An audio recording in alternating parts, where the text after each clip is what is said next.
సంక్షేమ పథకాలనే నమ్ముకున్న జగన్ లబ్ధి పొంది ఓటు వేయటం మరిచిన ప్రజలు జేజేలు కొట్టిన జగన్కి ఓటు వేయని జనం. ప్రతిపక్ష హోదా పరువు కూడా దక్కని వైసీపీ. కొంప ముంచిన సీఎం సలహాదారులు. దమ్ము ధైర్యం ఉన్న మడమ తిప్పని నేత జగన్ తన సలహాదారుల పదును లేని వ్యూహాలకు తలవంచాల్సి రావడంతో వీధి వంచింది. కర్ణుడి చావుకి ఎన్నో కారణాలు ఉన్నట్టుగా వైసీపీ పరాజయానికి కూడా చాలా కారణాలు ఉన్నాయి. సంక్షేమ పథకాలు అందుకున్న ప్రజలు గతంలో టీడీపీకి ఎలా హ్యాండ్ ఇచ్చారో ఇప్పుడు వైసీపీకి కూడా అలానే హ్యాండ్ ఇచ్చారనేది స్పష్టమైనది.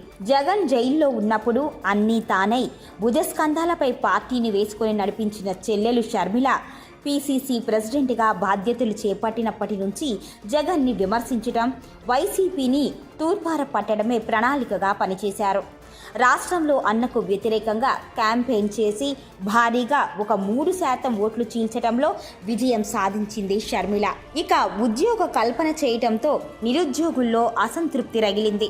ఒకవైపు ఆర్థిక వనరులు వృద్ధి లేకపోవడం, మరోవైపు పాలనాపరమైన అప్పుల భారం పెరగటం, పారిశ్రామిక అభివృద్ధి లేకపోవడం, కొత్తవి పరిశ్రమలు రాకపోవటం, ఉన్నవి వెళ్ళిపోవడంతో కూడా ప్రజల్లో జగన్ గ్రాఫ్ పడిపోయింది.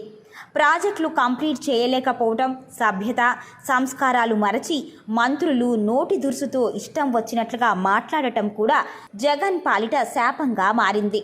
ఇక సజ్జల లాంటి అనుభవజ్ఞులు కూడా సరైన సలహాలు ఇవ్వకపోవడంతో విఫలమయ్యారనే చెప్పాలి. 102 స్థానాల్లో అభ్యర్థులను మార్చి కొత్త ప్రయోగం చేయడానికి ముందే జగన్కు ఇలాంటి ప్రయోగం వికటిస్తుంది అని సలహాలు ఇవ్వకపోవడం విచారమే. రాజధాని నిర్మించడంలో వెనుకబడిపోవడం కూడా ఒక కారణం.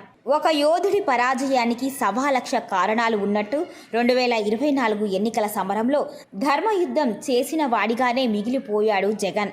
అలాగే జగన్ పులివెందులలో భారీ మెజారిటీతో గెలిచినప్పటికీ పార్టీ ఘోర పరాజయం పాలు కావడంతో ఓటమిని స్వీకరించిన సీఎం జగన్మోహన్ రెడ్డి గవర్నర్ను కలిసి తన రాజీనామా లేఖను సమర్పించుకున్నారు. ఒక వసంతం మళ్లీ రావాలి అంటే ఒక వసంత కాలం పడుతుంది.